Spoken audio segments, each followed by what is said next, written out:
What if I told you there's a place between being awake and being asleep? A place where your own bedroom can become a stage for your absolute deepest fears?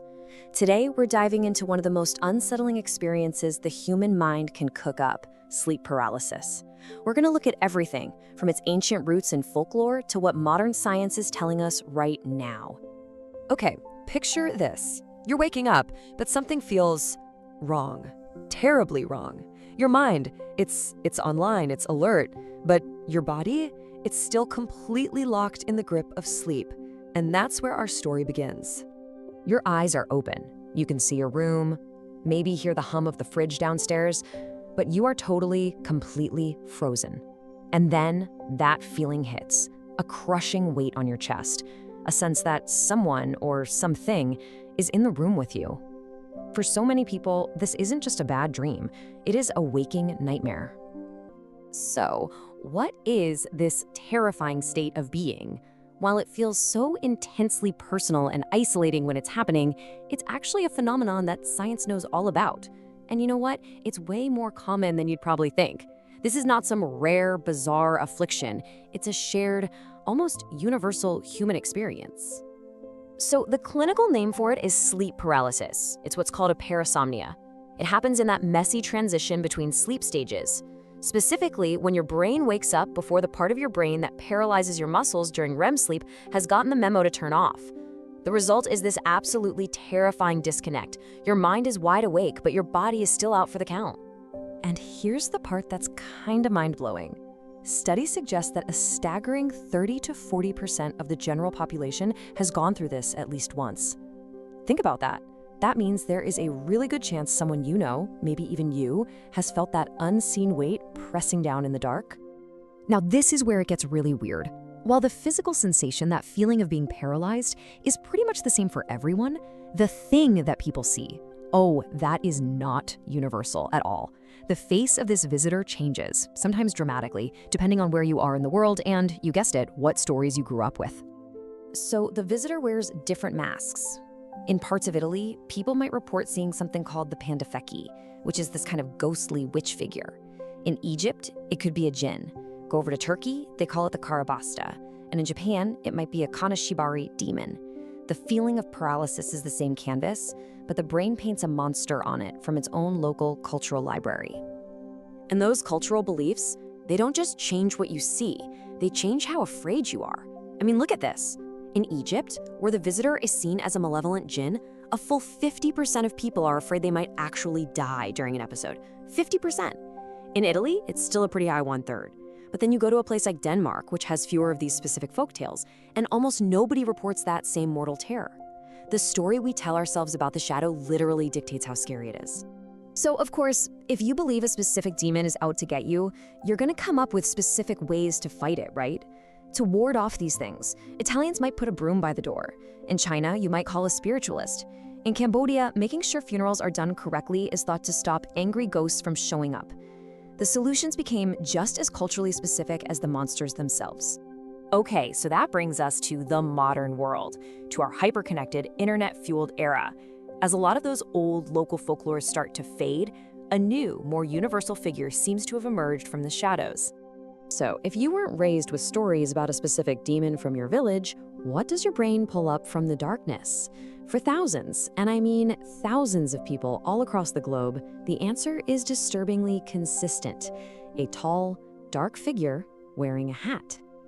They call him the Hat Man, and the descriptions are just chillingly similar.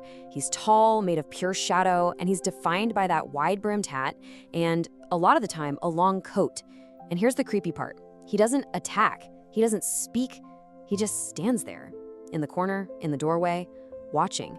And everyone who sees him says his presence is just radiating this overwhelming sense of pure dread. But why a hat? I mean, of all things, why a hat? Well, psychologically speaking, it's actually kind of a potent symbol. For one, that silhouette, it's really easy for our brain to recognize in low light, and it brings up these powerful archetypes. It suggests old world authority, a stern father, a policeman, maybe even an undertaker. He's the faceless judge, the silent watcher, a shape that our brains automatically connect with power and observation, which fits perfectly with the feeling of being helplessly scrutinized. So we have these powerful psychological symbols floating around. But is the figure actually real? Or is there a deeper scientific reason that our brains are creating these visitors in the first place? Let's take a look at what neuroscience has to say. Science has two big ideas on the table. The first one is basically a feedback loop from hell. It's called the panic hallucination model.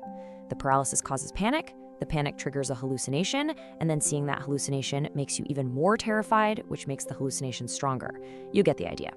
The second theory, the salience hypothesis, argues that our cultural stories prime the brain.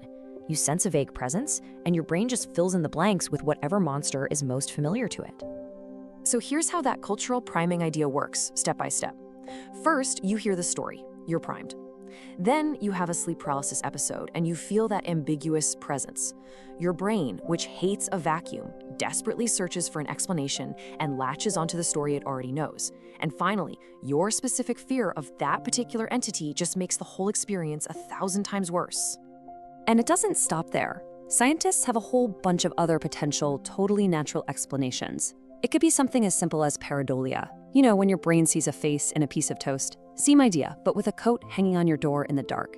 It could be infrasound, these super low frequency vibrations from traffic or even your air conditioner that are known to make people feel anxious and dreadful. It could even be something environmental, like carbon monoxide poisoning. And of course, there's the simple power of suggestion. Once you read about the Hat Man online, you're way more likely to interpret a random shadow as him. So you've got the folklore on one side and the neuroscience on the other. But the truth is, for the people who actually experience this, a purely scientific explanation doesn't always quite capture the profound sense of reality they report. The mystery, well, it endures. And that brings us to the big, nagging question at the heart of all this. If it's just a brain glitch, why the startling consistency? Why do so many completely different people feel a weight on their chest? Why is it so often a shadowy figure? Why do these same patterns pop up again and again across centuries and across continents? There's this fantastic quote from the philosopher C.J. Ducasse that I think is so important here. He argued that the motivation to disbelieve something strange, especially for people who pride themselves on being rational, can be just as emotional and just as biased as the motivation to believe in something supernatural. It's a great reminder to approach these mysteries with a little humility. So maybe, in the end, it's not about science versus folklore. Understanding the neurophysiology of what's happening in the brain doesn't make the experience any less real or terrifying for the person going through it. It just gives us another layer, another lens to look through as we try to understand this deeply personal and ancient human mystery. So what is that figure standing in the shadows of your room? Is it an ancient demon wearing a modern disguise? A hallucination sparked by pure panic?